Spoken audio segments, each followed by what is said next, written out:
कहां तक बातें हुई थी हमारी?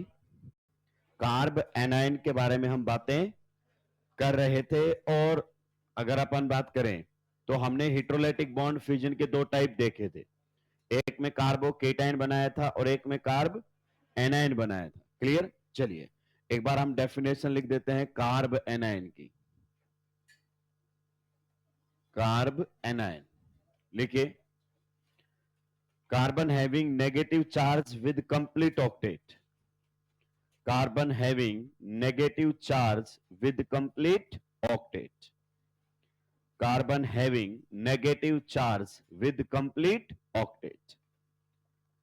जब भी कार्बन पर नेगेटिव चार्ज होगा आपको बिल्कुल भी परेशान होने की जरूरत नहीं है। उसका ऑक्टेट क्या मिलेगा? Complete. Carbon having negative charge with complete octet. Clear? देखिए, अगर मान लीजिए हम बात करना चाहें कार्बन के वैलेंस सेल में इलेक्ट्रॉन्स बताओ कितने होते हैं? कार्बन के वैलेंस सेल में 8, 6, कुछ भी बोल रहे हो क्या? कार्बन का एटॉमिक नंबर कितना है? अगर हम कार्बन के एटॉमिक नंबर की बात करना चाहें तो एटॉमिक नंबर कितना है? 6। तो बताइए 1s2, 2s2 and 2p2. So this is the valence shell. So how many electrons are there in valence shell? 4 electrons. और आप जानते हैं वैलेंस सेल इलेक्ट्रॉन्स ही बॉन्ड फॉर्मेशन में पार्टिसिपेट करते हैं। तो यहां पर ये 4 इलेक्ट्रॉन्स आपके सामने। आप बताइए इन्होंने कौन सा बॉन्ड बनाया? पहला हाइड्रोजन के साथ, एक इलेक्ट्रॉन आपका यूज हो गया। दूसरा बॉन्ड बना दिया, एक और इलेक्ट्रॉन इस्तेमाल हो गया। तीसरा बॉन्ड बना दिया, एक और इलेक्ट्रॉन इस्तेमाल हो गया। तो 3 बॉन्ड बनाएगा तो एक अनपेड इलेक्ट्रॉन बचा रह जाएगा। अगर एक इलेक्ट्रॉन बाहर से कहीं से इसको मिल जाए तो कैसा चार्ज आ जाएगा? नेगेटिव। अब आप चेक कर सकते हैं कि इसके वैलेंस सेल में कितने इलेक्ट्रॉन्स हो गए हैं? 8 इलेक्ट्रॉन्स। कैसे? बॉन्डेड फॉर्म में। अब ये एक बॉन्ड का मतलब कितने इलेक्ट्रॉन्स? 2, 2 4, 2 6 और 2 8। तो ऐसे हो या फिर ऐसे हो, ये सिंपल सिंपल बातें हैं जो बहुत सारे बच्चों को परेशान करता है। मैंने आपको बताया था कई बार सिंपल नेगेटिव चार्ज भी दिखा देता है। ये भी सही है, वो भी सही है। क्लियर? या फिर अगर अपन बात करें इस प्रकार से हमारे सामने है, बताइए यहां पर भी नेगेटिव चार्ज। तो सभी में कार्बन के वैलेंस सेल में कितने इलेक्ट्रॉन्स है आपके सामने? 8 इलेक्ट्रॉन्स है। क्लियर? 3 बॉन्ड तो साफ दिखाई दे रहे हैं। कार्बन पर नेगेटिव का मतलब लोन पेयर, कार्बन पर नेगेटिव का मतलब लोन पेयर। तो ये हमारे सामने। क्लियर? चलिए अब थोड़ी सी और बातें इसके रिगार्डिंग हम कर लेते हैं। अगर हम इसकी ज्योमेट्री पर जाएं तो ये कुछ इस प्रकार से होता है जैसे आपका अमोनिया होता है। कौन होता है? अमोनिया। बिल्कुल इसकी जो शेप है वो अमोनिया जैसी होती है। अमोनिया में भी नाइट्रोजन पर कितने बॉन्ड होते हैं? 3। और एक क्या होता है? Lone pair. आइए कुछ बातें हम यहां पर कर लेते हैं। सबसे पहले आप बताइए इस कार्बन की हाइब्रिडाइजेशन स्टेट क्या है? स्टेरिक नंबर बताइए दोस्तों, स्टेरिक नंबर मुझे बता दीजिए। कितने सिग्मा बॉन्ड हैं? 3 प्लस 1 लोन पेयर। तो स्टेरिक नंबर कितना हो गया? 4। इसका मतलब हाइब्रिडाइजेशन है sp3। अब आपसे अगला क्वेश्चन करेगा, ध्यान से सुनिए। एग्जामिनर क्या करता है? बेसिक बातें पूछता है कि बच्चे को चीजें क्लियर है या नहीं है। ये जो आपने लोन पेयर है, क्या इसको स्टेरिक नंबर में काउंट किया है? किया है। यही तो लोन पेयर है भाई जो हमने काउंट किया हुआ है। तो अगर आप लोन पेयर, ध्यान से सुनिएगा, बहुत सारे बच्चों को कंफ्यूजन होता है इवन केमिकल बॉन्डिंग पढ़ने के बाद भी कंफ्यूजन बना रहता है। अगर आपने लोन पेयर को किस में काउंट किया है? स्टेरिक नंबर में।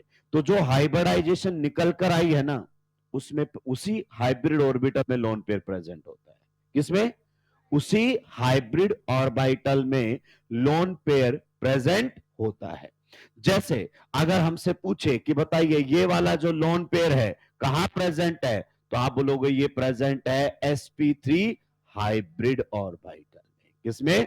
sp3 हाइब्रिड ऑर्बिटल के अंदर। क्या ये पॉइंट आपको समझ में आया?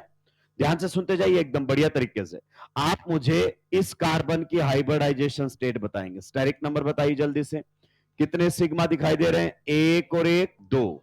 तो 2 तो सिग्मा प्लस कार्बन पर नेगेटिव का मतलब लोन पेयर, तो 1 लोन पेयर। बताइए स्टेरिक नंबर 3। 3 का मतलब हाइब्रिडाइजेशन बच्चे sp2। अब मुझे ये बताइए ये जो लोन पेयर है कार्बन पर ये कहां प्रेजेंट है? sp2 हाइब्रिड ऑर्बिटल में। क्या आपने इसको स्टेरिक नंबर में काउंट किया है? तो हमसे अगर कभी पूछे कि बताइए ये लोन पेयर कहां है, तो आप बोलोगे ये लोन पेयर प्रेजेंट है sp2 हाइब्रिड ऑर्बिटल के अंदर। क्या ये पॉइंट आपको क्लियर हुआ कि नहीं हुआ? बच्चे ये छोटी बात नहीं है, अच्छा एग्जाम्स में पूछी गई बातें हैं, पता नहीं चलती बच्चे को। नेक्स्ट वाले में अगर अपन बात करें तो बताइए इस कार्बन के लिए स्टेरिक नंबर बताइए जल्दी से। स्टेरिक नंबर क्या रहेगा? एक सिग्मा बॉन्ड प्लस एक lone pair, so steric number is 2 and 2 का मतलब हाइब्रिडाइजेशन sp। तो आप बताइए इस कार्बन पर जो लोन पेयर है वो कहां प्रेजेंट है? तो आप बोलोगे ये लोन पेयर जो है वो प्रेजेंट है sp हाइब्रिड, अगर अपन बात करें ऑर्बिटल, sp हाइब्रिड ऑर्बिटल। बताइए यहां तक किसी को कोई दिक्कत आपत्ति परेशानी? ध्यान से सुनते हुए आप जाएंगे। तो अगर आपसे पूछे कि कार्ब एनायन में कार्बन की हाइब्रिडाइजेशन स्टेट क्या होगी, कार्ब एनायन में कार्बन की हाइब्रिडाइजेशन स्टेट क्या होगी, तो यहां पर बताओ क्या है? sp3। यहां पर बताओ क्या है? और यहां पर बताओ क्या है? तो कुछ भी हो सकता है, sp3 भी हो सकता है, sp2 भी हो सकता है, या फिर sp भी हो सकता है। पर जब तक केस स्पेसिफाई ना किए जाएं तब तक हम ये वाला मानकर चलते हैं। क्या मानकर चलते हैं? ये वाला। वो पर्टिकुलर केसेस आपके सामने होते हैं, मोस्ट ऑफ द केसेस में वो sp3 हाइब्रिडाइज्ड ही पाया जाता है। क्लियर? आइए नेक्स्ट आप जल्दी से बताइए इस कार्बन के वैलेंस शेल में कितने इलेक्ट्रॉन्स हैं? एक बॉन्ड का मतलब दो, दो चार, दो छह और एक लोन पेयर, तो आप कह सकते हैं 8 electrons in valence shell, 8 electrons in valence shell. मतलब बताइए इसका ऑक्टेट कंप्लीट है कि इनकंप्लीट? तो आप कह सकते हो कि यहां पर इसका क्या रहेगा? Complete octet. क्लियर? नेक्स्ट अगर अपन बात करें, आप देखो इसके पास लोन पेयर अवेलेबल है कंप्लीट ऑक्टेट के साथ, तो आपको बताया जाएगा फिजिकल में भी और आईओसी में भी कि जिनके पास कंप्लीट ऑक्टेट के साथ क्या मौजूद होता है? लोन पेयर, वो लुईस बेस की तरह काम करते हैं, मतलब ये लोन पेयर को शेयर कर सकते हैं रिएक्शन के अंदर। तो ये किसका काम करेगा? आपका ये काम करेगा बच्चा लुईस बेस का। क्या ये पॉइंट आपको समझ में आया? और जो लोन पेयर शेयर कर सकता है, जो लुईस बेस होते हैं, उनको हम ऑर्गेनिक केमिस्ट्री में क्या कहते हैं? न्यूक्लियोफाइल। न्यूक्लियोफाइल तो थोड़ी देर में ही हम पढ़ने वाले हैं, परेशान होने की जरूरत नहीं है। और नेक्स्ट और लास्ट अगर अपन बात करना चाहें तो इसकी शेप के ऊपर आप थोड़ा सा कमेंट कर दीजिए। तो ये आपका पिरामिडल शेप का रहता है। कैसा रहता है? पिरामिडल शेप का रहता है। आईओसी में और भी अच्छे से बताया जाएगा, इसको हम बोल देते हैं डिस्टॉर्टेड टेट्राहेड्रल। क्या बोल देते हैं? Distorted tetrahedral. क्लियर? अब ये डिस्टॉर्टेड टेट्राहेड्रल का मतलब क्या है? This will be cleared in IOC. तो आईओसी में बहुत अच्छे से बताए जाएंगे शेप ज्योमेट्री के बारे में, हाइब्रिडाइजेशन से लिंक, आपको इतना परेशान होने की जरूरत नहीं है। तो अभी तक के लिए अगर ये नहीं चमकता है कि अमोनिया जैसा पिरामिडल शेप क्या होती है, तो परेशान नहीं होना है, इससे ऊपर के पॉइंट हमें समझ में आ गए तो काफी है। जल्दी सुलटाइए, आगे बढ़ूंगा, जल्दी जल्दी सुलटाएंगे भाई।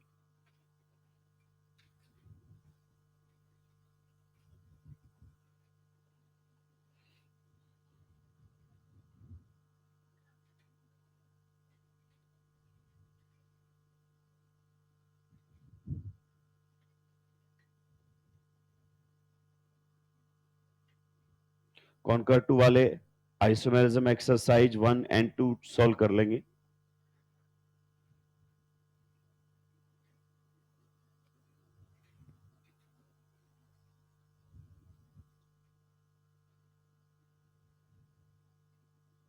न्यूक्लियोफाइल क्या होते हैं, इलेक्ट्रोफाइल क्या होते हैं, थोड़ी देर में आ जाएगा।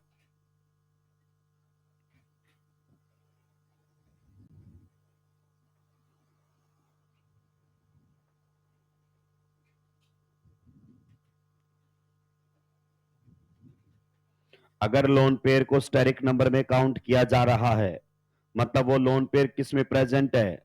जो हाइब्रिडाइजेशन निकल कर आई है उसी हाइब्रिड ऑर्बिटल। अगर sp हाइब्रिडाइजेशन निकल कर आई है तो sp हाइब्रिड ऑर्बिटल में, sp2 हाइब्रिडाइजेशन निकल कर आई है तो sp2 हाइब्रिड ऑर्बिटल के अंदर, और sp3 हाइब्रिडाइजेशन निकल कर आई है तो sp3 हाइब्रिड ऑर्बिटल के अंदर। ये क्वेश्चन ऑलरेडी AIPMT पूछ चुका है, ऑलरेडी पूछे जा चुके हैं क्वेश्चंस।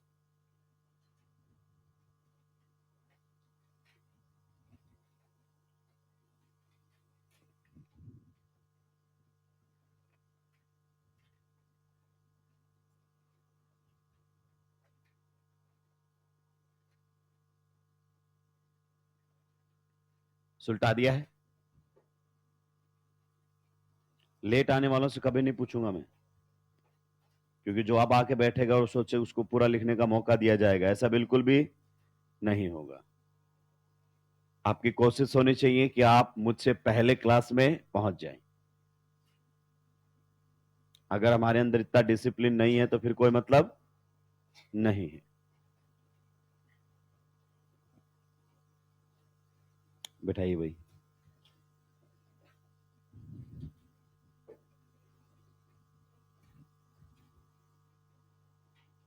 मौसम खराब चल रहा है तो थोड़ा सा हेल्थ का ध्यान भी रखें, क्योंकि अगर एक बार आप बीमार पड़े तो बैकलॉग क्रिएट हो जाएगा जो कभी क्लियर होने वाला नहीं है, अगले साल ही होगा जाके।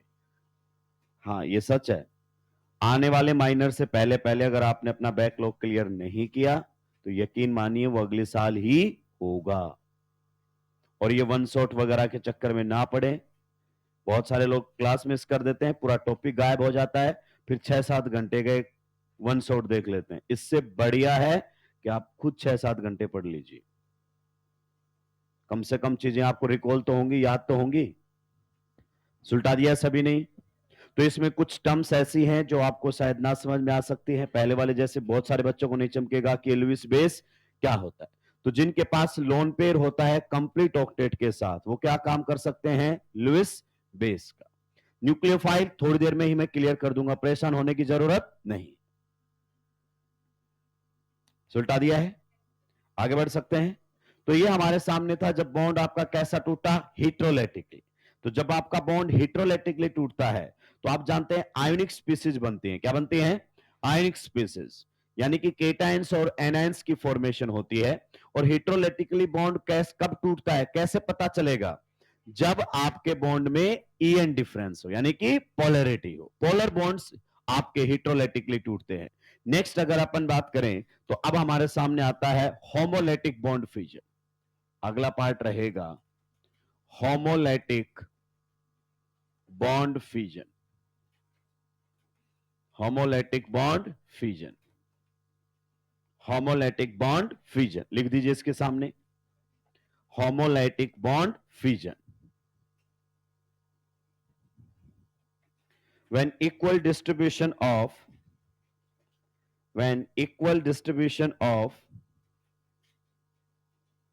when equal distribution of bonded pair of electrons takes place, when equal distribution of bonded pair of electrons takes place, when equal distribution of bonded pair of electrons takes place, जहां पर आपका इक्वल डिस्ट्रीब्यूशन होता है bonded pair of electrons का। Next point लिखिए, radicals are formed in homolytic bond fusion. Radicals are formed, radicals are formed, radicals are formed in homolytic bond fusion. यहां कोई ion नहीं बनता है, क्या बनते हैं, रेडिकल्स। क्या होते हैं सर रेडिकल्स, बताए जाएंगे। नेक्स्ट पॉइंट लिखिए, non polar bonds, non polar bonds, non polar bonds, bracket में लिखो ईएन डिफरेंस अप्रोक्सीमेटली क्या होना चाहिए, 0। Non polar bonds normally undergo homolytic bond fusion. Non-polar bonds normally undergo homolytic bond fusion. Non-polar bonds normally undergo homolytic bond fusion. Next point, non-polar solvent, non polar solvent. अभी मैंने solvents के बारे में नहीं बताया कौन पोलर होता है और कौन नॉन पोलर होता है। Non polar solvents comma gas phase non-polar solvents, comma, gas phase or presence of heat or presence of heat oblique sunlight or presence of heat oblique sunlight favors homolytic bond fusion, favors homolytic bond fusion, favors homolytic bond fusion. किसको favour करते हैं ये सब? होमोलैटिक bond fusion को favour करते हैं कि ऐसी कुछ कंडीशंस हुई तो चांसेस हैं कि आपके बॉन्ड होमोलैटिकली टूटे.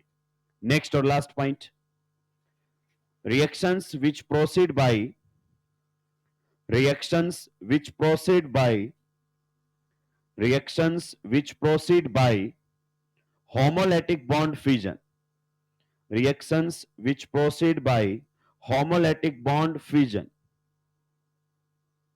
are known as radical oblique non-ionic reactions, are known as radical oblique non-ionic reactions, are known as radical oblique non-ionic reactions.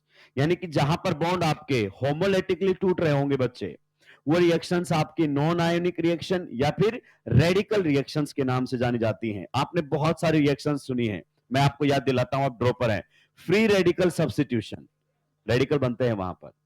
HBr का addition in the presence of peroxide, उसको हम non ionic या radical mechanism बोलते हैं. Clear? आइए समझते हैं किस प्रकार की बातें कर रहा है. जरा ध्यान से सुनिए दोस्तों, एकदम बढ़िया तरीके से.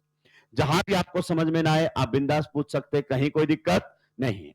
देखिए ये हमारे सामने क्लोरीन मॉलिक्यूल है. क्या है? Chlorine molecule. हेलोजेंस के वैलेंस सेल में आपके 7 इलेक्ट्रॉन्स होते हैं, एक से बॉन्ड बना लिया है तो 3 क्या बच गए हैं? Lone pair. आप बताइए दोनों ही एटम सेम है कि नहीं है? तो दोनों की इलेक्ट्रॉन नेगेटिविटी क्या है? सेम. यानी कि इस बॉन्ड में किसी भी प्रकार की पोलैरिटी नहीं है.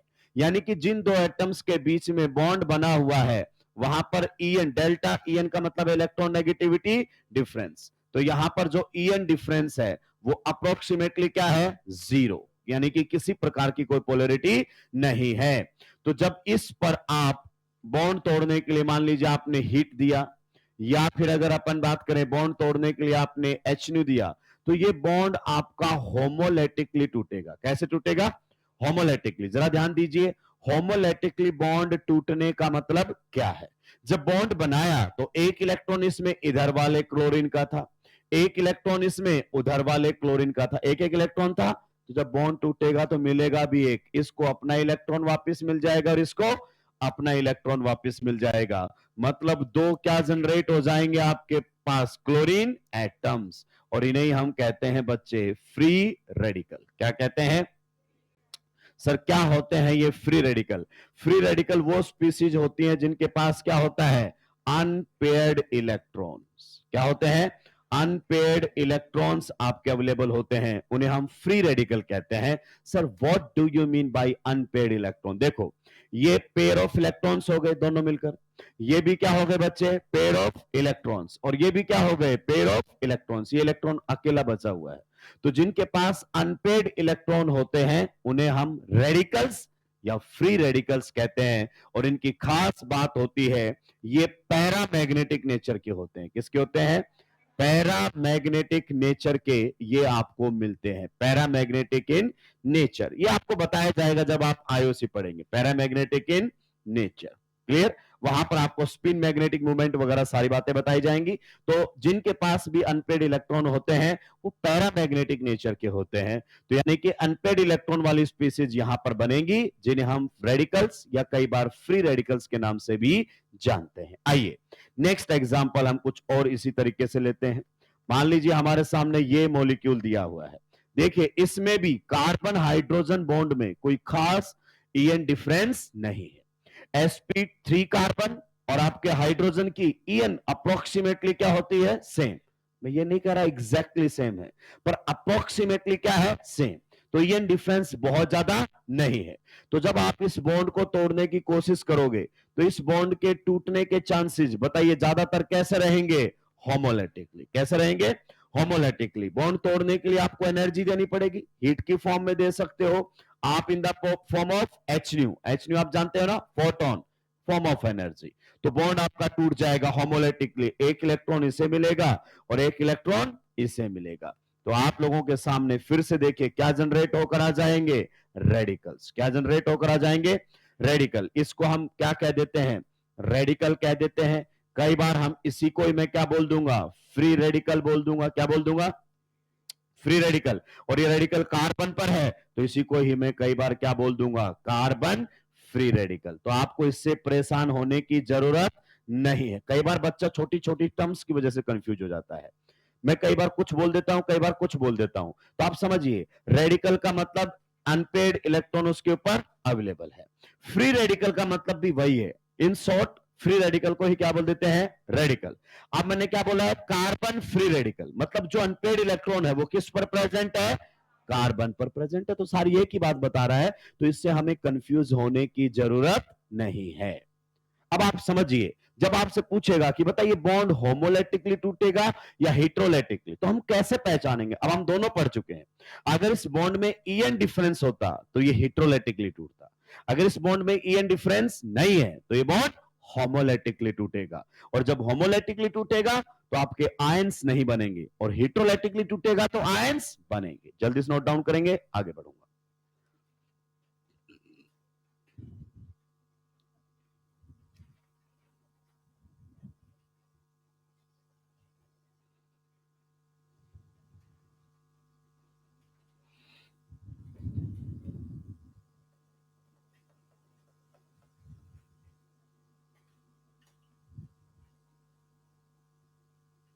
हालांकि इनसे रिलेटेड कोई बातें आपसे नहीं पूछी जाएंगी, आप हमेशा ध्यान रखिए क्या उस टॉपिक से क्वेश्चन बन सकते हैं या नहीं।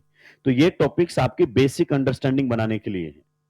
वर्ड समझ में आए होमोलैटिकली, वर्ड समझ में आए हेट्रोलैटिकली। ये ऐसे टॉपिक्स हैं जहां से क्वेश्चंस डायरेक्ट नहीं बनाता एग्जामिनर।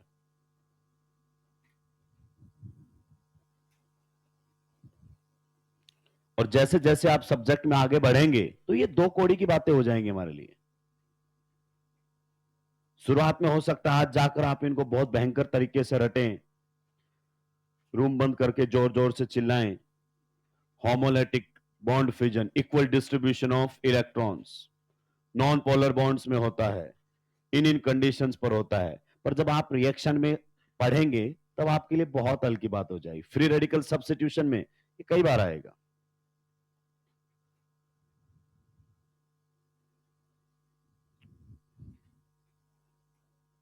इस एरो का मतलब समझ में आता है ना, movement of single electron.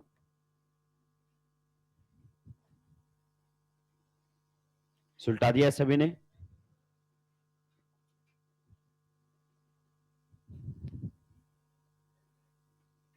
Lecture number 1 जो आपका रहा था, जो कि बहुत ही बेसिक लेक्चर था, अब आपको उसकी जरूरत महसूस होगी तो रिवाइज कर लीजिए उसको। जीओसी में हमें जरूरत पड़ेगी उसकी। ऑक्टेट, कंप्लीट, इनकम्प्लीट आदि जनता नहीं पहचान पाती है। कार्बन फ्री रेडिकल में इस कार्बन के हाइब्रिडाइजेशन पर कमेंट करेंगे आप जल्दी से। कार्बन फ्री रेडिकल में इस हाइब्रिडाइजेशन पर आप कमेंट करेंगे।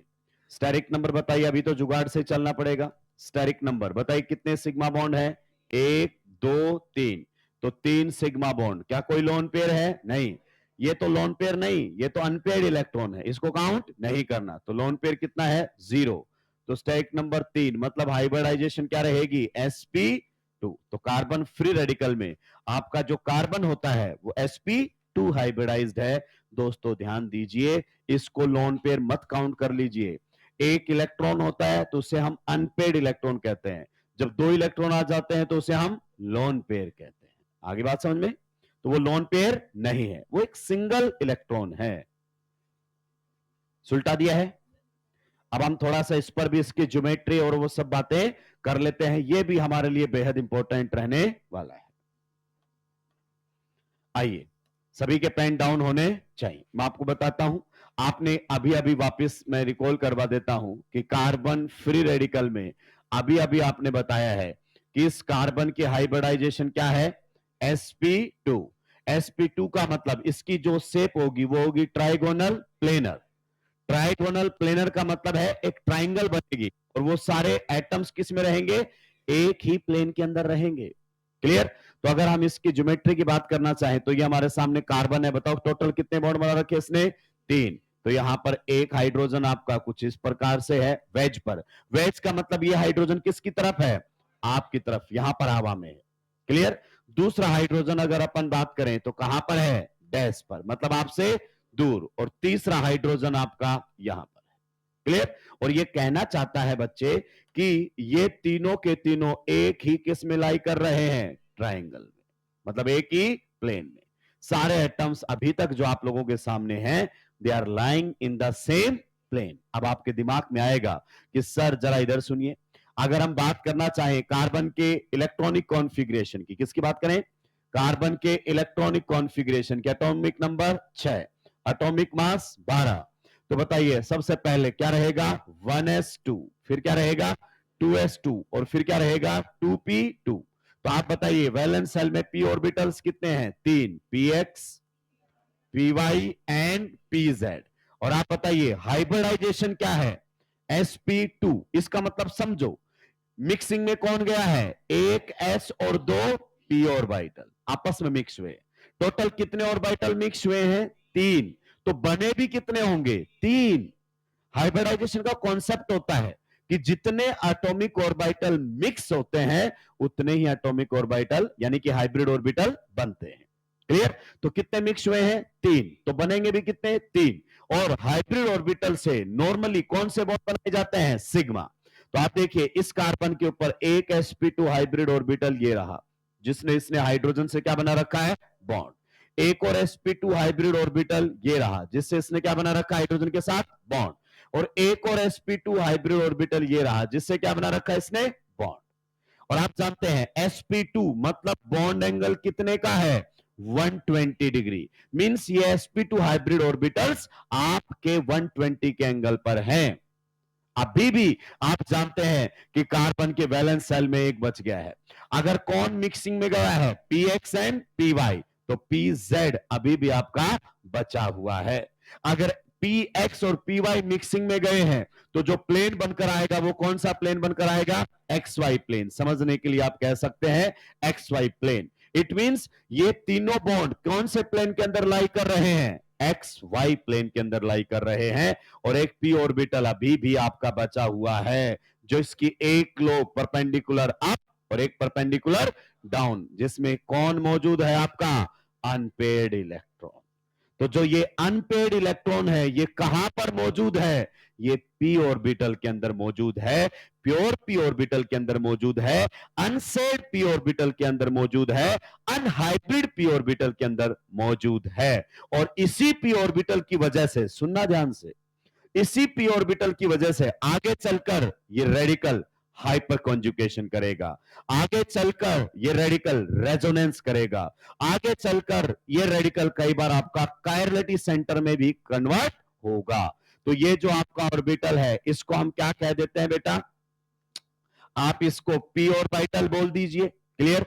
या फिर इसको क्या बोल दीजिए, प्योर पी ऑर्बिटल बोल दीजिए। प्योर का मतलब ये मिक्सिंग में नहीं गया है। या फिर आप इसको क्या कह सकते हैं, अनसेड पी ऑर्बिटल। क्या कह सकते हैं, अनसेड पी ऑर्बिटल। सर थोड़ा सा बताएंगे अनसेड क्यों, क्योंकि देखो ये पी और ये पी किसके साथ शेयर किया गया है, एस के साथ, मतलब मिक्स हो गया ये एस के साथ, पर वो मिक्स नहीं हुआ।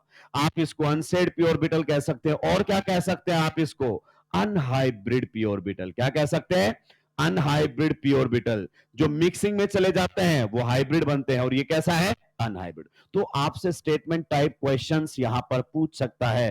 पहला बताइए कार्बन की हाइब्रिडाइजेशन स्टेट क्या है, दूसरा बताइए अनपेयर्ड इलेक्ट्रॉन कहां पर प्रेजेंट है। तो अनपेयर्ड इलेक्ट्रॉन आपके पी ऑर्बिटल के अंदर प्रेजेंट है।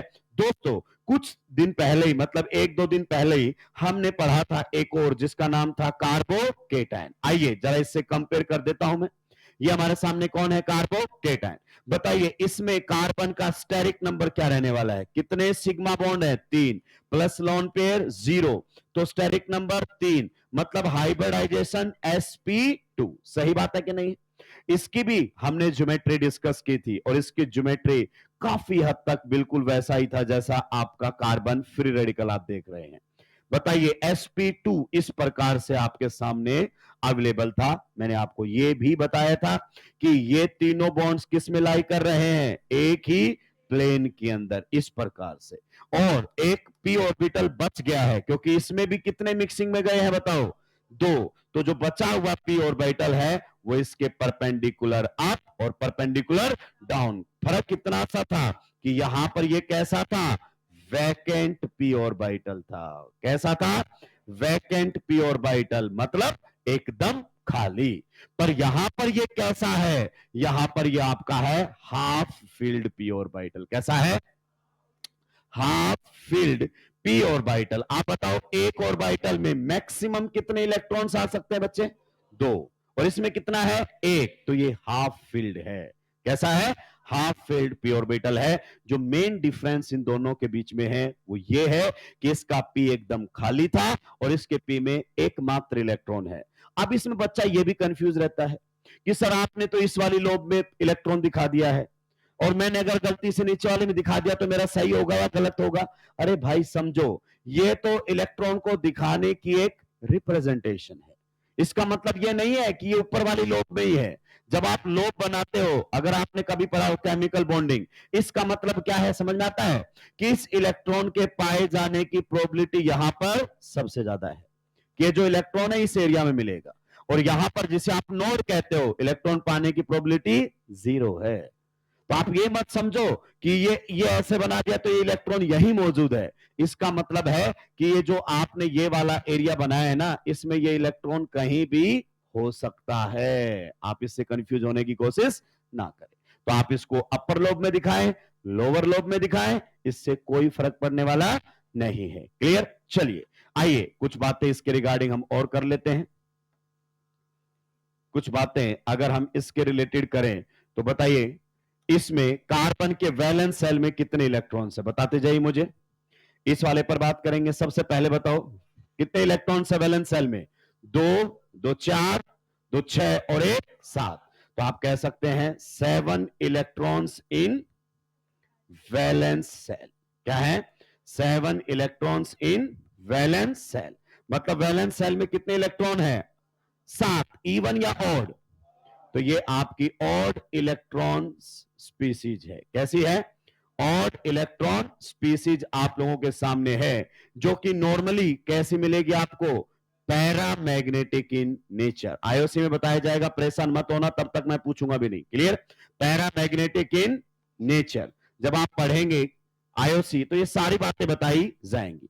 नेक्स्ट बताइए, इसका ऑक्टेट कंप्लीट है या इनकंप्लीट है, इनकंप्लीट ऑक्टेट है। तो ये हमारे सामने रहेगा इनकंप्लीट ऑक्टेट। नेक्स्ट और लास्ट और जबरदस्त पॉइंट, आप बताइए सबसे पहले, क्या ये लुईस एसिड की तरह काम करेगा। आप बताइए लुईस एसिड क्या होते हैं, जो पेयर ऑफ इलेक्ट्रॉन्स ले, यानी कि कितने इलेक्ट्रॉन लेते हैं, दो। लुईस बेस दो इलेक्ट्रॉन शेयर करता है, लुईस एसिड दो इलेक्ट्रॉन एक्सेप्ट करता है। पर इसके पास कितने इलेक्ट्रॉन एक्सेप्ट करने की जगह है, ए। आप जानते हैं इसमें मैक्स टू मैक्स एक इलेक्ट्रॉन और आ सकता है। तो ये आपका लुईस एसिड नहीं है। ये जो आप लोगों के सामने है ये लुईस एसिड नहीं है। इस पॉइंट पर आप ध्यान दीजिए। और एक बार ज्योमेट्री और बता दीजिए कैसा है ये बताइए, ट्राइगोनल प्लेनर, ट्राइगोनल प्लेनर। तो काफी हद तक ये किससे मैच कर रहा है, आपके कार्बोकेटाइन से। जल्दी से नोट डाउन करेंगे, आगे बढ़ूंगा।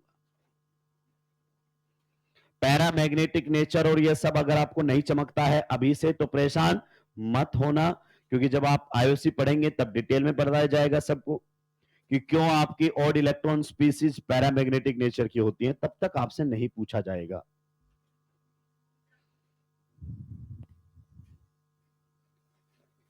हालांकि मैं तो आपको 12th पास मानता हूं, पर दिक्कत यह है आप खुद नहीं मानते हैं।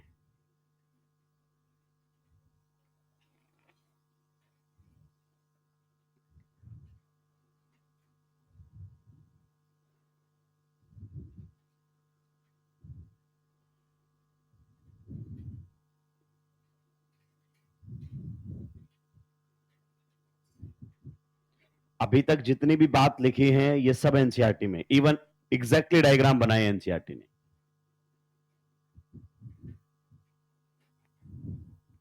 ये जितने भी वर्ड्स मैंने इस्तेमाल में लिए हैं, pure orbital, pure orbital, unused pure orbital, unhybrid pure orbital, सब एनसीईआरटी के हैं।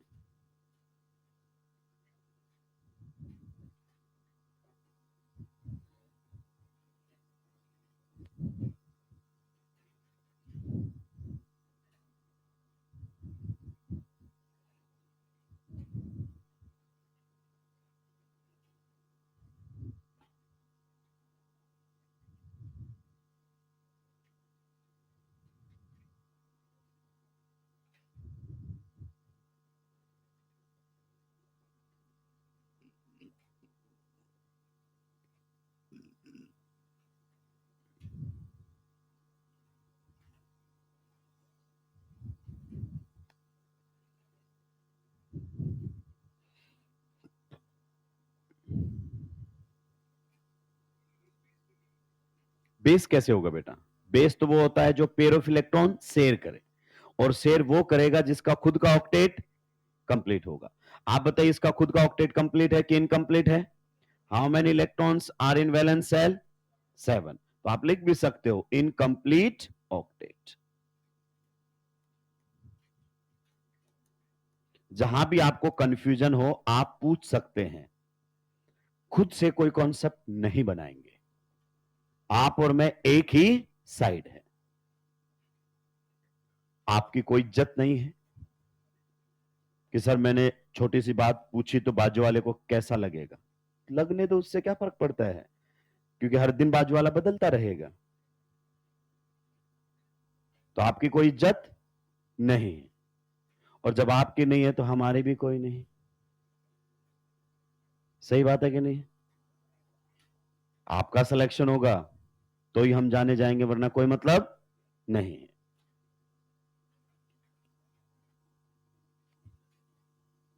ऐसे हवा में हाथ उठाया करो जनाब। लेविस एसिड जो होता है वो पेयर ऑफ इलेक्ट्रॉन्स लेता है, यानी कि 2 इलेक्ट्रॉन्स को एक्सेप्ट करता है, पर इसके पास 2 इलेक्ट्रॉन लेने की जगह ही, आप बताओ मैक्स टू मैक्स कितना इलेक्ट्रॉन आ सकता है इसमें? 1 और आ सकता है। तो ये लेविस एसिड नहीं। इन चीजों से आपके क्वेश्चंस गलत नहीं होंगे, क्योंकि जैसे आप आईओसी पढ़ोगे तो ये बहुत क्लियर हो जाएंगी चीजें। सुलटा दिया सभी ने? क्या हम आगे बढ़ सकते हैं? चलिए नेक्स्ट की तरफ हम चलते हैं। छोटी छोटी टर्म्स हैं, ये छोटी छोटी टर्म्स हैं जो हमें सीख लेनी चाहिए। आप ये मत सोचिए कि ये सब पूछेंगे, देखो ये सब पूछ के ना फ्री के नंबर बांटे जाते हैं। टेस्ट पेपर में ऐसे ऐसे क्वेश्चंस दिए जाते हैं, बताओ कार्बन फ्री रेडिकल की हाइब्रिडाइजेशन क्या है, कितने वैलेंस शेल में इलेक्ट्रॉन है। तो ये फेक कॉन्फिडेंस जनरेट किया जाता है। नोटबुक का क्वेश्चन पेपर में आना है as it is, fake confidence generate करता है जिसका कोई मतलब नहीं है। वो नहीं होता कोच ऐसे ऐसे वाली बॉल फेंकता टप्पे वाली यूं, और आप 6, अरे वाह बहुत जबरदस्त, अगला ये भी 6, और आपको लगता है भाई साहब मैं तो सबसे बढ़िया प्लेयर हूं, और वहां गए और पहली बॉल पे आउट, क्योंकि ऐसे टप्पे वाली मिली ही नहीं। तो नोटबुक का क्वेश्चन एज इट इज आना मतलब फेक कॉन्फिडेंस जनरेट करना है। आइए आगे बढ़ते हैं, कुछ छोटे छोटे टर्म्स हैं उनको सीख लेते हैं जीओसी में आगे बढ़ने से पहले। एक हमारे सामने आता है substrate, substrate and reagent, substrate and reagent. देखिए सबस्ट्रेट एंड रिएजेंट, कई बार आप एनसीईआरटी पढ़ेंगे तो ये वर्ड्स आपको देखने को मिलेंगे। ये बिल्कुल वैसा ही है जैसा सोल्यूट और सोलवेंट में होता है।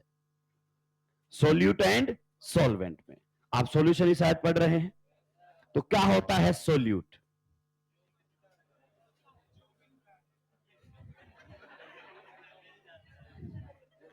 क्या होता है सॉल्वेंट? जो देखो ये जो होता है solute and solvent, there is no clear cut line, कोई क्लियर कट लाइन नहीं है। हाँ मोस्ट ऑफ द केसेस में आप ऐसे समझ सकते हैं। तो ऐसा ही हमारे पास होता है सबस्ट्रेट एंड रिएजेंट। आइए जरा ध्यान से सुनेंगे, बाद में लिखेंगे ना। मान लीजिए जब भी कोई रिएक्शन होती है बच्चे, तो रिएक्शन में हमारे पास क्या होते हैं? रिएक्टेंट। क्या होते हैं? रिएक्टेंट। मेरी बात को ध्यान से सुनिए, कुछ रिएक्टेंट सीधा रिएक्शन करके किस में चले जाते हैं, प्रोडक्ट में। कुछ रिएक्टेंट रिएक्शन करके सीधा किस में चले जाते हैं, प्रोडक्ट में। इस टाइप के रिएक्शंस को हम बोलते हैं एलिमेंट्री रिएक्शंस। कौन से रिएक्शन बोलते हैं, एलिमेंट्री रिएक्शंस। बताइए एलिमेंट्री रिएक्शंस का कोई इंटरमीडिएट होता है क्या? मॉलिक्युलरिटी ऑफ एलिमेंट्री रिएक्शन जीरो हो सकता है, ऑर्डर जीरो हो सकता है, फ्रैक्शनल हो सकता है।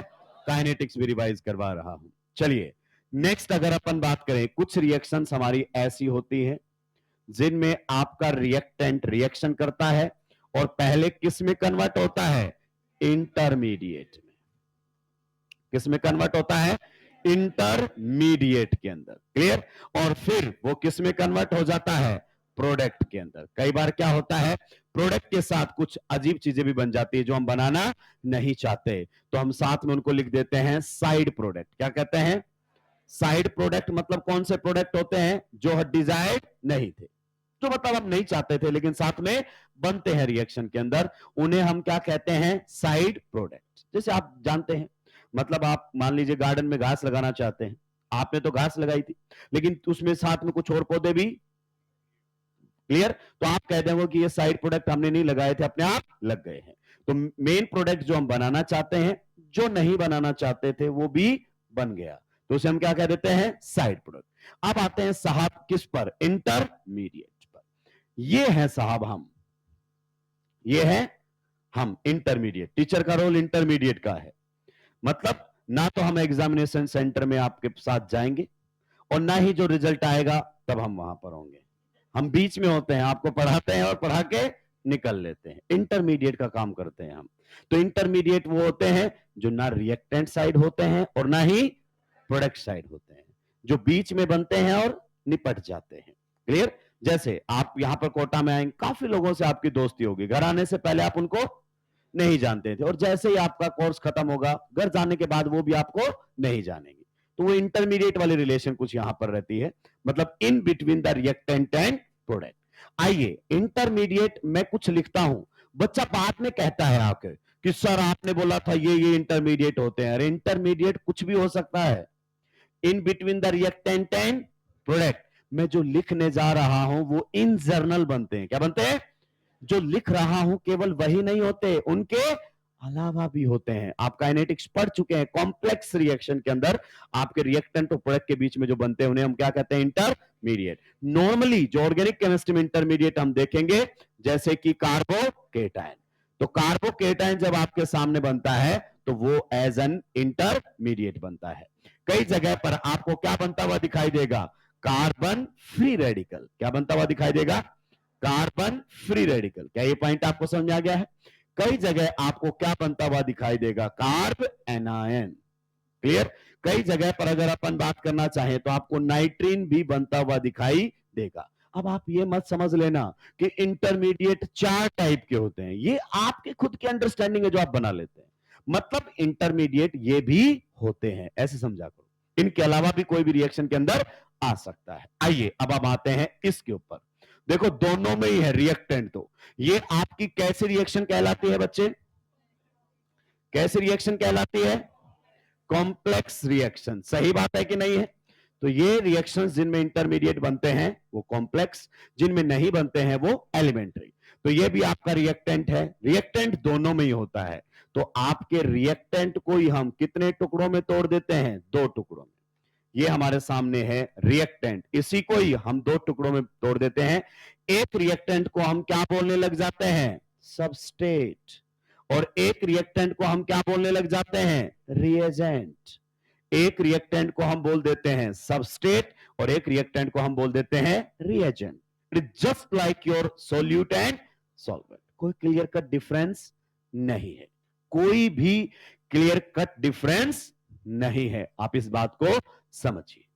क्लियर? पर हां, मोटा मोटी अगर अपन बात करना चाहें तो सबस्ट्रेट आपका वो होता है जब रिएक्शन होगी तो बॉन्ड फॉर्मेशन में कार्बन सप्लाई करता है। क्या सप्लाई करता है? यानी कि जब बॉन्ड नया बनेगा ना, तो जो कार्बन एटम होगा बॉन्ड फॉर्मेशन में वो किसकी तरफ से आएगा, सबस्ट्रेट की तरफ से आएगा। क्लियर? और जो दूसरा रहेगा वो क्या होगा, रिएजेंट। आपको डेफिनेशन भी लिखवाऊंगा, परेशान होने की जरूरत नहीं है। जैसे हमारे सामने एक रिएक्शन हो रही है, सभी लोग ध्यान से सुनिए। ये रिएक्शन है, कैसे हो रही है उस पर आपको ध्यान देने की जरूरत नहीं है, ये रिएक्शन है। इस रिएक्शन में जब रिएक्शन आपकी हो गई तो कुछ इस प्रकार से हुआ। आप जानते हैं किस में बॉन्ड फॉर्मेशन हुई है? ऑक्सीजन एंड कार्बन में हुई है कि नहीं हुई है? तो आप बताओ, ये जो नया बॉन्ड बना है, ये बना है नया बॉन्ड, तो इसमें कार्बन किसने सप्लाई किया है? तो आप बोलोगे इस वाले रिएक्टेंट से क्या आया है? कार्बन। तो इस वाले रिएक्टेंट को हम क्या बोल देते हैं बेटा? सबस्ट्रेट। और फिर ये वाला रिएक्टेंट आपका क्या कहलाता है? रिएजेंट। अब आपको दिमाग में आ रहा होगा कि साहब इसे तो हम न्यूक्लियोफाइल कहते हैं, ये तो न्यूक्लियोफिलिक सब्स्टिट्यूशन रिएक्शन दिखाई दे रही है। जो आगे जानते हैं उनकी बात कर रहा हूं। तो आपके रिएजेंट जो होते हैं वो फर्दर कितनी कैटेगरी में टूट जाते हैं? दो कैटेगरी में। कितनी कैटेगरी में? दो कैटेगरी में। एक हमारे सामने जो रिएजेंट होता है उसको हम क्या बोल देते हैं? इलेक्ट्रोफाइल। और दूसरा जो रिएजेंट होता है उसे हम क्या कह देते हैं? न्यूक्लियोफाइल। क्या ये पॉइंट आपको समझ में आ गया है? यानी कि आपका रिएक्टेंट दो कैटेगरी में डाला जा सकता है, one is substrate, one is reagent.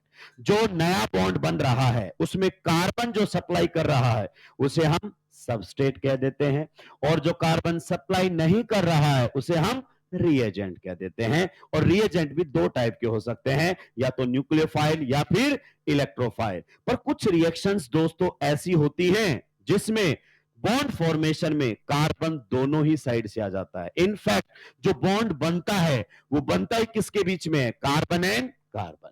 ध्यान दीजिए, कार्बन एंड कार्बन के बीच में बनता है। जैसे ये हमारे सामने कुछ इस प्रकार से है, इसकी रिएक्शन मैंने करवाई है CH3MgBr। ड्रॉपर बच्चे हैं वो समझ पा रहे होंगे, न्यूक्लियोफिलिक एडिशन का ये एग्जांपल है। तो जब आप ये रिएक्शन करवाओगे तो कुछ इस प्रकार से आपको रिएक्शन का प्रोडक्ट देखने को मिलेगा। ऑक्सीजन पर नेगेटिव चार्ज, यहां पर आ जाएगा Mg+, और यहां पर कौन आ जाएगा? CH3।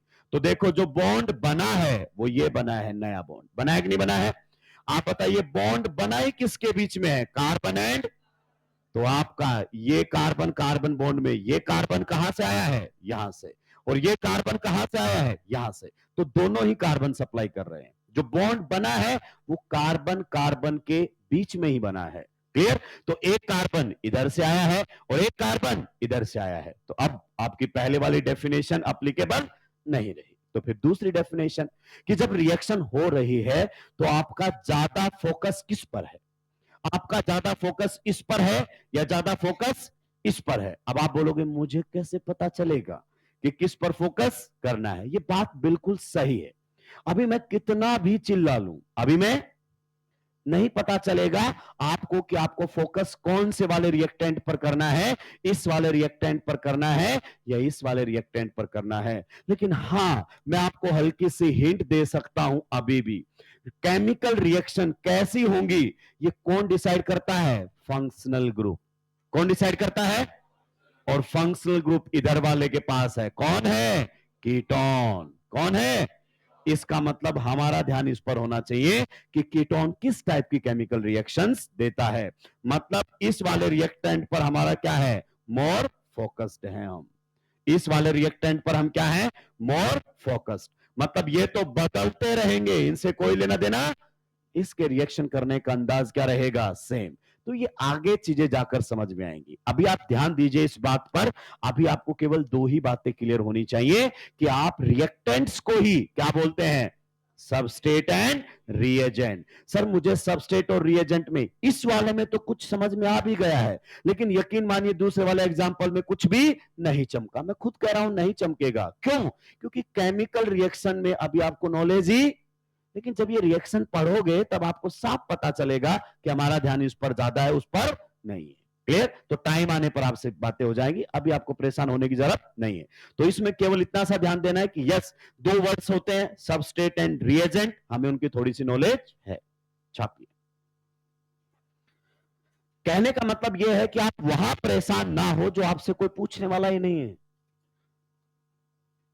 हमें जो समझ में नहीं आता हम उसी पर स्टार टिका देते हैं।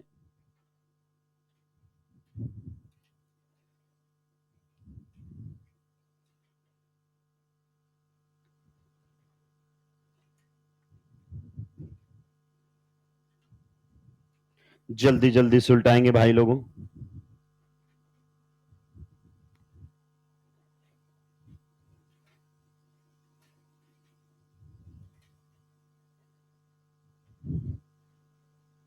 सबस्ट्रेट और रिएजेंट दोनों कौन होते हैं? रिएक्टेंट ही होते हैं। एक रिएक्टेंट को हम सबस्ट्रेट और एक रिएक्टेंट को हम रिएजेंट बोल देते हैं।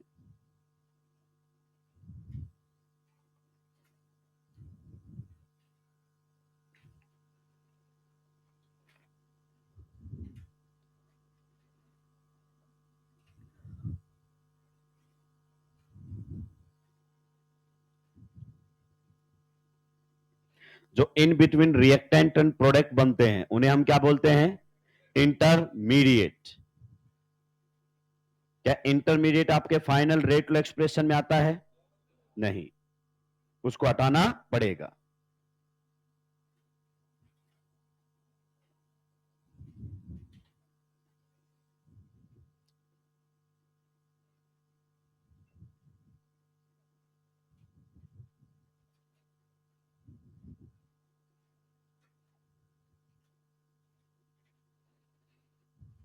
सुलटा दिया सभी ने?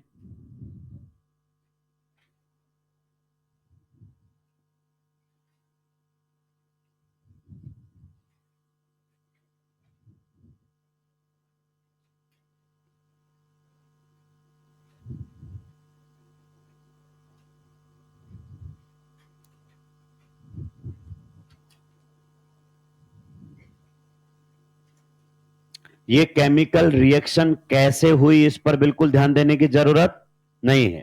इतना बताया है कि जब ये रिएक्शन हुई तो ये बॉन्ड बना कार्बन ऑक्सीजन के बीच में। तो इस बॉन्ड में कार्बन किसने सप्लाई किया है? इधर वाले ने। तो ये क्या कहलाएगा? सबस्ट्रेट। और दूसरे वाला क्या कहलाएगा? रिएजेंट। That's it.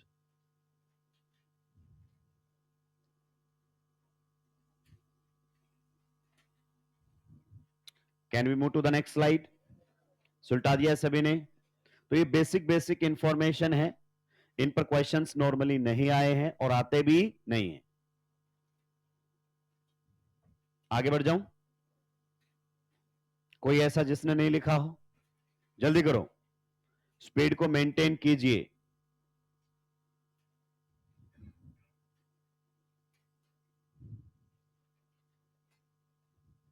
अब सुलटा दिया है, आगे बढ़ सकता हूं? चलिए सुलटाइए इसको जल्दी से।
सबस्ट्रेट और आपका रिएजेंट दोनों ही क्या होते हैं? रिएक्टेंट्स।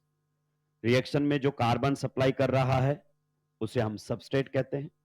अगर दोनों ही बॉन्ड फॉर्मेशन में कार्बन सप्लाई कर रहे हैं तो जिस पर हमारा ध्यान ज्यादा होता है, और हमारा ध्यान ज्यादा किस पर होगा ये हमें रिएक्शन में पता चल जाएगा। जैसे दो भाई हैं, दो बहनें हैं, एक भाई एक बहन, और मम्मी कहीं बाहर जा रही है, पड़ोसी के यहां छोड़ के जाती। ध्यान रखना हमारे बच्चों का, और खासकर इसका, उनको पता है कि शुरुआत तो यहीं से ही होगी। तो जिस पर ज्यादा ध्यान देने की जरूरत है वही क्या है? सबस्टेट। आप जानते हैं जो लड़ाई होती है उनमें एक का रोल ज्यादा होता है, ट्रिगर तो कोई ना कोई करता है, तो जो ट्रिगर करेगा वही आपका क्या रहेगा बताइए, सबस्टेट। आसानी से पहचान लेंगे, परेशान नहीं होना है। सुलटा दिया है। चलिए नेक्स्ट, छोटी छोटी टर्म्स हैं ताकि हम टॉपिक से कनेक्ट हो सकें, टाइम आने पर इन पर और भी ज्यादा डिस्कशन रहेगा। नेक्स्ट हमारे सामने है लिविंग ग्रुप। क्या है? Leaving group. ये बेहद काम की चीज है, रिएक्शंस में तो ये आपको बार बार देखने को मिलेगा। लिविंग ग्रुप लिख दीजिए, आपको नाम से भी क्लियर हो रहा होगा, छोड़ के जाने वाला। व्यक्तिगत आप भावनाएं ना जोड़ें। क्लियर? मुझे पता है इससे काफी माहौल बनाया जा सकता है, लेकिन उसका अल्टीमेटली कोई फायदा, क्योंकि आप क्या करते हो, टॉपिक से खिसक के बहुत चले जाते हो। ऐसे ऐसे मैंने देखा है, टीचिंग आजकल ऐसी हो गई है, जो छोड़ के चला गया, जो छोड़ के चली गई, बच्चा एकदम भावुक हो जाता है, भावुक हो गया एकदम। अब ऑर्गेनिक से कोई लेना देना, एकदम बह गए, वो सोच रहा है स्कूल की बातें दिमाग में आ रही हैं उसके। अगर बच्चा नहीं सोच पा रहा है तो मास्टर खुद कह रहा है सोचिए उस लिविंग ग्रुप के बारे में। और जब भाई साहब क्वेश्चन आता है ऑर्गेनिक केमिस्ट्री में, आइडेंटिफाई द लिविंग ग्रुप, बच्चा पहुंच गया वापस स्कूल में, लेकिन उसका तो नाम 4 ऑप्शन में है ही नहीं। ये स्कैम होता है आप लोगों के साथ, क्योंकि इसमें मजा आ रहा है ना। क्या आ रहा है? और नॉर्मली मैंने पता नहीं बताया कि नहीं बताया, मैं बता देता हूं पहली दूसरी क्लास में कि मास्टर कोई मजे देने वाली चीज नहीं है, पढ़ाने आए हैं, और पढ़ने में किसी को मजा कंपलसरी है ये। अगर आपके नीट सिलेबस में ऑर्गेनिक नहीं होता तो आप में से कोई भी नहीं पढ़ रहा होता, और जहां पर चीजें मैंडेटरी होती हैं वहां पर आपका इंटरेस्ट नहीं देखा जाता है। क्लियर? तो लिखिए लिविंग ग्रुप के बारे में, any species, any species, any species bracket में आप लिख सकते हो एटम भी हो सकता है और ग्रुप भी हो सकता है। एनी स्पीसीज ब्रैकेट में लिख सकते हो atom oblique group, which eliminates, which eliminates, which eliminates with bonded pair of electrons, any species which eliminates with bonded pair of electrons, is known or known लिखने की जरूरत नहीं है। any species which eliminates with bonded pair of electrons, कोई भी ऐसा atom और group जब केमिकल रिएक्शन होगी तो बॉन्ड के इलेक्ट्रॉन्स को लेकर बाहर जाएगा, उसे हम क्या कहते हैं, लिविंग ग्रुप। आइए कुछ के बारे में तो आप जान लीजिए, कुछ के बारे में आप जान लीजिए। जब भी रिएक्शन होगी बॉन्ड टूटेगा तो भाई साहब क्लियर है उनका फंडा कि उस बॉन्ड के दोनों इलेक्ट्रॉन्स को समेटेंगे और निकल लेंगे। जैसे लिविंग ग्रुप्स में पहला हमारे सामने आता है, मैं सारे इंट्रोड्यूस नहीं करूंगा, लिमिटेड यहां पर बातें करूंगा। जैसे एक्स, एक्स का मतलब आप समझ जाइए, केमिस्ट्री में केवल और केवल क्या होता है, हेलोजन।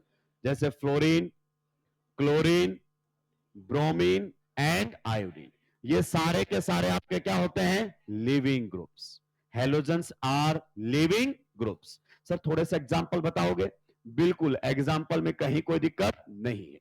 जैसे यहां पर आपके सामने Br लगा हुआ है, आप इसकी रिएक्शन किसके साथ करवा रहे हैं, OH माइनस। आप ध्यान से सुनिए, आपको रिएक्शन समझ में नहीं आएगी और मैं समझाने वाला भी नहीं हूं। आपको यहां से ये क्लियर हो गया कि ये हेलोजन बताइए क्या है आपका, लिविंग ग्रुप। आगे बात समझ में? तो जब रिएक्शन होगी तो ये कार्बन हेलोजन बॉन्ड टूटेगा, तो आप बताइए कार्बन हेलोजन बॉन्ड में कितने इलेक्ट्रॉन्स हैं, 2। कितने इलेक्ट्रॉन्स हैं, एक कार्बन का और एक ब्रोमीन का। पर जब ये बॉन्ड टूटेगा तो दोनों इलेक्ट्रॉन्स लिविंग ग्रुप ही लेकर जाएगा। Leaving group always eliminates with the bonded pair of electrons, bond के दोनों इलेक्ट्रॉन्स को लेकर यहां से जाएगा। कैसे रिएक्शन हुई वो अभी मुद्दा नहीं है, पर आप समझिए दोनों इलेक्ट्रॉन्स आपका कौन लेकर निकल लिया है, ब्रोमीन। आप बताइए ब्रोमीन पर कैसा चार्ज आ गया है, नेगेटिव। क्यों? क्योंकि भाई साहब बॉन्ड फॉर्मेशन में इसने कितना इलेक्ट्रॉन दिया था, एक, लेकिन लेकर कितना गया है, 2, तो एक इलेक्ट्रॉन एक्स्ट्रा आया है, हिट्रोलाइटिक बॉन्ड फ्यूजन हुआ है। क्या हुआ है, हिट्रोलाइटिक बॉन्ड फ्यूजन। तो लिविंग ग्रुप बॉन्ड को हिट्रोलाइटिकली तोड़ते हैं। क्या ये पॉइंट आपको क्लियर हुआ? सर और एग्जांपल जैसे लिविंग ग्रुप्स में अगला एग्जांपल हमारे सामने आता है OH2+। और आपने इसके बारे में तो काफी बातें सुनी होगी। ये भी आपका एक लिविंग ग्रुप होता है। जैसे कोई केमिकल रिएक्शन होने के लिए आ रही है इस प्रकार से CH3 CH2 और यहां पर कौन है OH2 प्लस। तो ये तो सिंगल एटम था, अब ये क्या है ग्रुप ऑफ एटम्स। ये पूरा का पूरा क्या कहलाएगा आपका लिविंग ग्रुप। हम समझ गए सर, क्या समझे कि जब रिएक्शन होगी और ये बॉन्ड टूटेगा तो इस बॉन्ड के दोनों इलेक्ट्रॉन्स कौन लेकर चला जाएगा बताइए, दोनों इलेक्ट्रॉन्स ये लेकर चला जाएगा OH2 प्लस। तो आप बताइए रिएक्शन में मान लीजिए हमारे सामने जो प्रोडक्ट बना है, जो प्रोडक्ट हमारे सामने बना है वो कुछ इस प्रकार से है CH3 CH2 यहां पर Cl। आप बताइए जब दोनों इलेक्ट्रॉन्स लेकर गया तो ऑक्सीजन पर कैसा चार्ज आना चाहिए था, नेगेटिव, पर ऑलरेडी कैसा है न्यूट्रल हो गया होगा। क्या हो गया होगा न्यूट्रल। तो इससे पता चलता है लिविंग ग्रुप जब बाहर निकलता है तो वो एनायन बनकर भी निकल सकता है, वो न्यूट्रल बनकर भी निकल सकता है, पर दोनों ही कंडीशन में इलेक्ट्रॉन्स को लेकर बाहर निकला है। नेक्स्ट अगर अपन बात करें जो लिविंग ग्रुप हमारे सामने आने वाला है वो है बच्चा N2 प्लस। और ये धरती का सबसे बेहतरीन लिविंग ग्रुप होता है, बेस्ट लिविंग ग्रुप होता है। इसको ऐसे लिख देते हैं या कई बार इस प्रकार से भी लिखा जाता है ऐसे। दोनों का मतलब क्या है सेम। आप समझ पा रहे होंगे कि ये इसकी कंडेंस्ड फॉर्म है। कैसी फॉर्म है कंडेंस्ड फॉर्म है। तो यहां पर भी जब आपकी रिएक्शन होगी, क्या हुआ यहां पर भी जब आपकी क्या होगी रिएक्शन, मान लीजिए किसी भी न्यूक्लियोफाइल के साथ आप रिएक्शन करवाने वाले हैं तो यहां पर भी आपका ये लिविंग ग्रुप बॉन्ड के दोनों इलेक्ट्रॉन्स को लेकर निकल लेगा। और बताइए यहां पर आपका कैसा बॉन्ड टूटेगा, होमोलेटिकली या हिट्रोलेटिकली, हिट्रोलेटिकली, क्योंकि ये N2 बनकर निकलेगा तो N2 क्या होती है आपकी गैस होती है, तो ये बाहर निकल जाएगा। इसका मतलब ये वाला आपका क्या होता है बताओ लिविंग ग्रुप, ये वाला आपका क्या होता है लिविंग ग्रुप, और ये वाला क्या होता है लिविंग ग्रुप। क्या सर तीन ही लिविंग ग्रुप है, नहीं, एग्जाम्पल के तौर पर तीन बताए गए हैं। क्लियर, हमारी ऑर्गेनिक केमिस्ट्री में मैक्सिमम टाइम यही तीन आते रहते हैं और चीजें बेहद आसान हो जाती हैं। अब आप समझिए लिविंग ग्रुप क्या होता है, कोई भी एटम या फिर ग्रुप जब बॉन्ड टूटेगा तो बॉन्ड के इलेक्ट्रॉन्स को लेकर बाहर निकलेगा, उसे हम क्या कहते हैं लिविंग ग्रुप। दोस्तों समझिए ऑर्गेनिक को समझने का क्या फंडा है। आप अपनी अप्रोच डिफाइन कीजिए ऑर्गेनिक केमिस्ट्री को, कैसे, जैसे आपको पहली बार क्या मिला, डॉग मिला, तो किसी ने बोला होगा ना कि भाई बच के रहना काट लेता है, तो माइंड में वो इंफॉर्मेशन स्टोर हो गई कि भाई इससे बच के रहना है, ये काट लेना है। क्लियर, इसी प्रकार से मतलब किसी ने तो इंट्रोड्यूस करवाया होगा कि भाई शेर से बच के रहो, आप पे झपटेगा और आपको सुलटा देगा, तो हमें पता चल गया है। क्लियर, कि जब भी सामने आएगा तो बचाव करना है। अब जिसको नहीं पता वो जंगल में जा रहा है, शेर आगे से खड़ा हुआ है, शेर उसकी तरफ देख रहा है और वो शेर की तरफ देख रहा है, और शेर मनी मन कुछ सोच रहा है कि कोई नॉलेज नहीं है मेरी, तेरे को कोई डेटा नहीं स्टोर मेरे बारे में। तो ऐसे ही ऑर्गेनिक केमिस्ट्री को सीखा जाता है। आज आपको पहली बार पता चला कि इसे क्या कहते हैं लिविंग, इसे क्या कहते हैं लिविंग, और इसे क्या कहते हैं लिविंग, मतलब ये जब भी आएंगे बॉन्ड तोड़कर इलेक्ट्रॉन्स को लेकर बाहर निकल जाएंगे। ऐसे चीजों को समझना होता है ऑर्गेनिक केमिस्ट्री के अंदर। मैं तो सर पहली बार ही लिविंग ग्रुप पढ़ रहा हूं, तो क्या हुआ, अभी से दोनों क्या हो गए बराबर, जो पहले जानता था वो भी और आप आज जान गए हैं। सुलटाइए जल्दी से,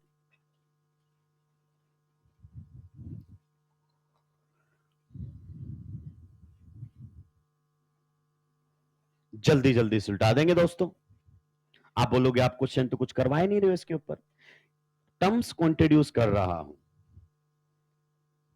क्योंकि जब तक हमें कुछ टर्म्स नहीं मालूम होंगी तब तक हम चीजों को ढंग से नहीं समझ सकते, और हर टॉपिक में फन क्रिएट करने की कोशिश नहीं होगी। हालांकि विद्या बालन जी ने एक बहुत अच्छी बात कही है, film industry and coaching industry तीन ही बातों पर चल रही है। किस पर, एंटरटेनमेंट, एंटरटेनमेंट और एंटरटेनमेंट।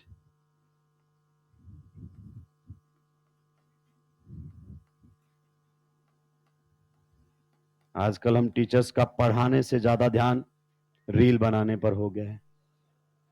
पूरा ध्यान हम ऐसे हो गए कि बस रील ही बनाएंगे।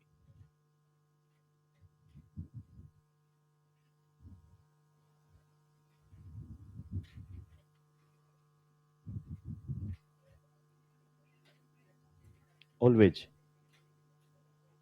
किसमें? हाँ, हेट्रोलाइटिकली बॉन्ड टूटेगा। मैंने बोला, आपने ध्यान नहीं दिया। लिविंग ग्रुप जब बॉन्ड तोड़ता है तो कैसे तोड़ता है? हेट्रोलाइटिकली। क्लियर? ये दोनों ही एग्जाम्पल आपके हेट्रोलाइटिक बॉन्ड क्लीवेज के हैं, यानी कि आयोनिक रिएक्शंस के हैं। सुलटा दिया है। अब जिसके बारे में हम बार बार बातें कर रहे थे, इलेक्ट्रोफाइल्स, न्यूक्लियोफाइल्स, अब इनको भी हम डिफाइन कर देंगे। तो जो बातें कही गई हैं कि बच्चे आगे बताई जाएंगी तो बताई जाएंगी, इतना ट्रस्ट आप कर सकते हैं।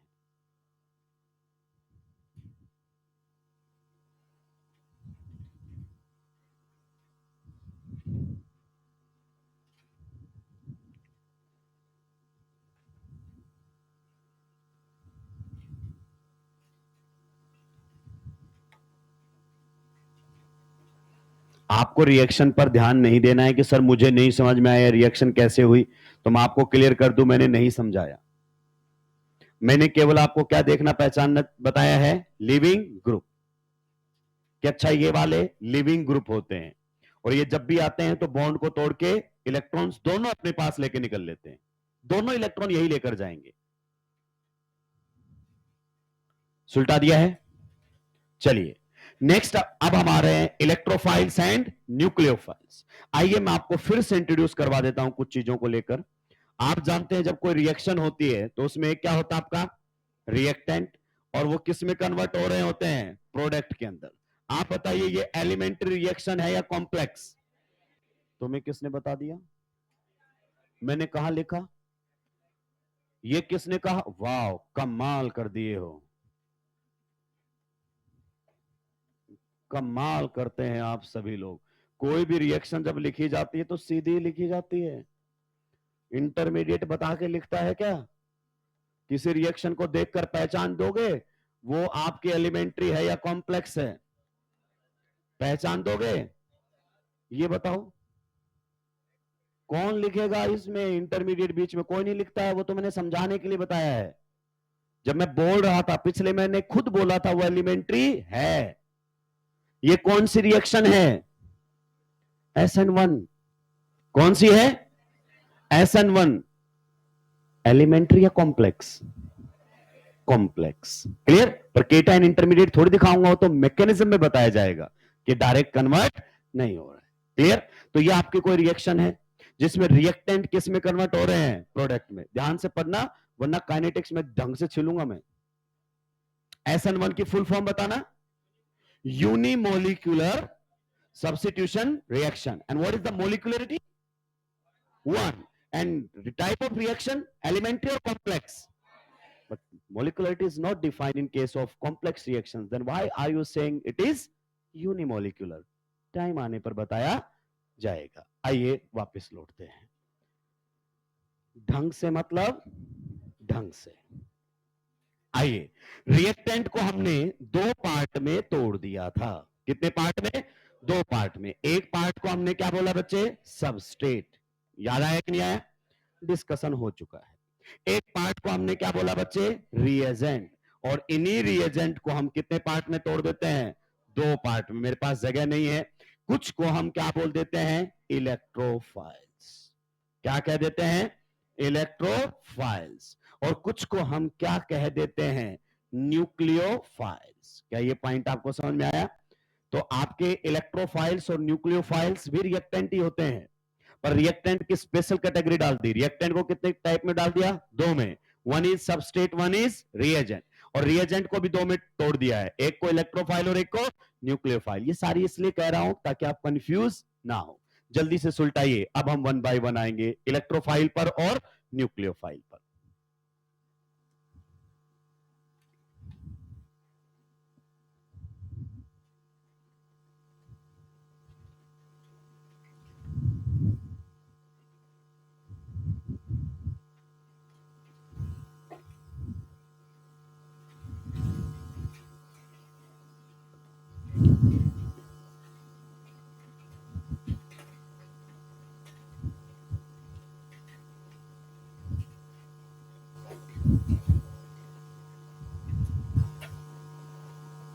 सुलटा दिया है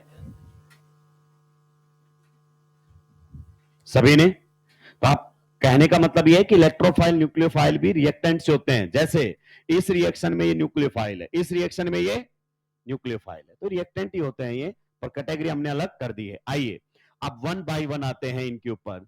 सबसे पहले बच्चे हम पढ़ेंगे क्या? इलेक्ट्रोफाइल्स। क्या पढ़ेंगे? इलेक्ट्रोफाइल्स। इनके बारे में हम बात कर लेते हैं, इलेक्ट्रोफाइल्स के बारे में। क्लियर? देखिए आपको नाम से ही पता चल रहा होगा, अगर आप इसके नाम को देखोगे तो क्या बनेगा? Electro plus file.